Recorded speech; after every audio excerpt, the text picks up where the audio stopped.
It was, I don't know, early to mid-March. And Tina had called me somewhat late at her time. It was probably like 11:30 her time.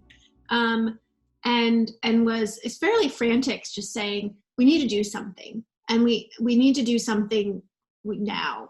She was called by the Massachusetts Red Cross, and it was very clear to her that these like disaster relief organizations didn't know where to start with the mental health of their healthcare providers, their first responders, and then all of the folks who do volunteer disaster relief. And I said, Tina, why don't we use this cool platform called Crowdcast to bring us together, to start to have conversations about where people are at. I think we just wanted to get a sense of across the country where people are at. And originally we thought, okay, we'll provide this to UMass faculty because that's where she's from, and OHSU faculty because that's where I'm from. But it was very clear after the Red Cross call that it really needed to be broader than our two institutions.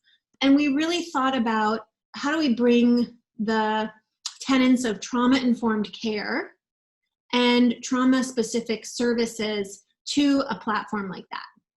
So that was really our focus, was around mindfulness, around calming the nervous system and addressing people's fears, and empowering and giving voice. There's a synergy that happens when people start sharing their personal stories.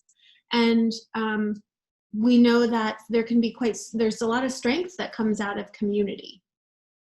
And there's a lot of isolation that happens in trauma. Tina and I have talked a lot about this, and we think that the process of becoming a medical professional, the training that you go through, you learn an incredible amount of information, and you have an intense amount of varying experiences.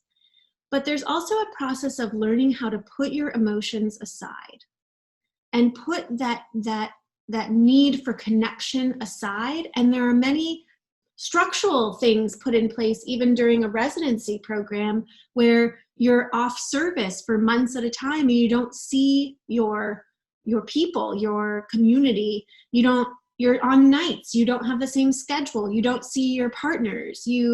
So I think there's all these experiences, particularly physicians, that go through during medical school and residency where you're actually being trained in a way to turn that part off.